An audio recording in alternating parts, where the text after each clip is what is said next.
அனைவருக்கும் வணக்கம். கதை பூக்களில் இருந்து இனிமையான கதைகளோடு நான். இன்னைக்கு நம்ம ஒரு உண்மையான சரித்திர சம்பவத்தை கதையா கேட்போமா? அலாவுதீன் கில்ஜி எனும் நெறியற்ற மன்னனின் காம பசிக்கு இரையாவதை விட தீயில் குளிப்பது எவ்வளவோ மேல் அப்படின்னு தீயில் குளித்தாள் பேரழகி பத்மினி. அவள் 100 கிளியோபாட்ராவின் அழகுக்கு சமமானவள்.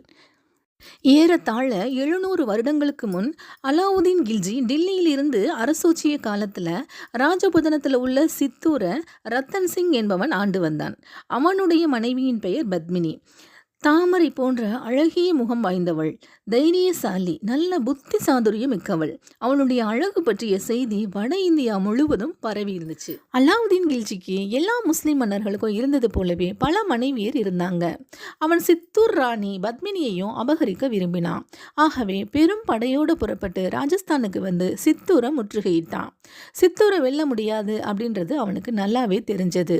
உடனே கீழே விழுந்தும் மீசையில் மண் ஒட்டவில்லை என்ற கதையாக தான் சித்தூரை வெல்ல வரவில்லை என்றும் பத்மினியின் அழகை ஒரே ஒரு முறை பார்த்து செல்லவே வந்ததாகவும் ரத்தன் சிங்கிற்கு ஒரு செய்தியை அனுப்பினான்.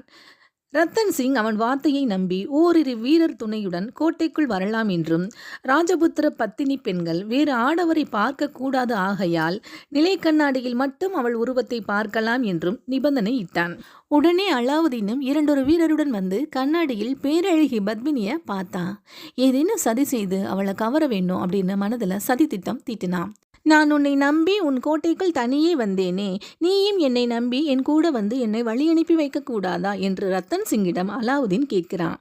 ரஜபுத்திர இந்துக்கள் சத்திய சந்தர்கள், உண்மை விளம்பிகள், டில்லி முஸ்லிம்களைப் போல உடல் முழுவதும் விஷரத்தம் ஓடுபவர் அல்ல. எனவே நான் உன்னை நம்புகிறேன் என்று கூறி அலாவுதீனுடன் செல்கிறான் ரத்தன் சிங். அலாவுதீனின் உத்தரவுப்படி ஆப்கானிய படைகள் ரத்தன் சிங்கை சூழ்ந்து கொண்டன. அவனை கைது செய்து டில்லிக்கு அழைத்துச் சென்றான் அலாவுதீன். உன் மனைவியை என்னிடம் ஒப்புவித்தால் நான் உன்னை விடுவித்து மீண்டும் சித்தூரின் மன்னனாக்குவேன் அப்படின்னு அலாவுதீன் அவன்கிட்ட சொல்றான். அதுக்கு ரத்தன் சிங் கொஞ்சம் கூட இணங்கல. இந்த செய்தி சித்தூர் வர போகுது. ரத்தன் சிங்கின் மனைவியான பத்மினி மகா புத்திசாலி. வைரத்தை வைரத்தால் அறுக்க வேண்டும், முள்ளை முள்ளால் எடுக்க வேண்டும், வஞ்சனையை வஞ்சனையால் தான் வெல்ல வேண்டும் அப்படின்னு நினைக்கிறா. அலாவுதீன் கில்ஜிக்கு செய்தி அனுப்புறா. என் கணவனை நீ விடுவிப்பாயானால் நான் உன்னிடம் வர தயார். ஆயினும் ராஜபுதன பெண்கள் எல்லோரும் காணும்படி வெளியே உலவ மாட்டாங்க.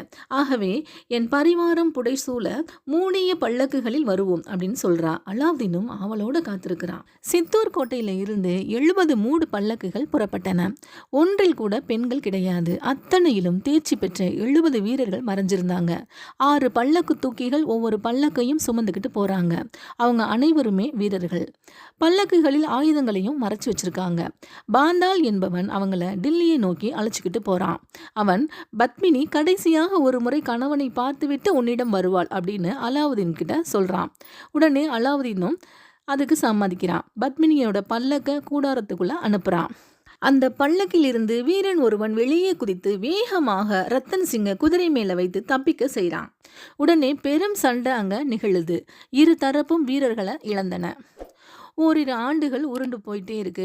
அலாவுதீனோட வெறி அடங்கவே இல்லை. எப்படியும் பத்மினியை அடைந்தே தீருவது அப்படின்னு முடிவு செய்து மீண்டும் படையெடுத்து சித்தூரை முற்றுகையிட்டான். ஆனா இப்போ ரத்தன் சிங் பலவீனமான நிலையில இருந்தான். ஏன்னா முந்தைய போர்களில் முக்கிய படை தலைவர்களை இழந்து விட்டான்.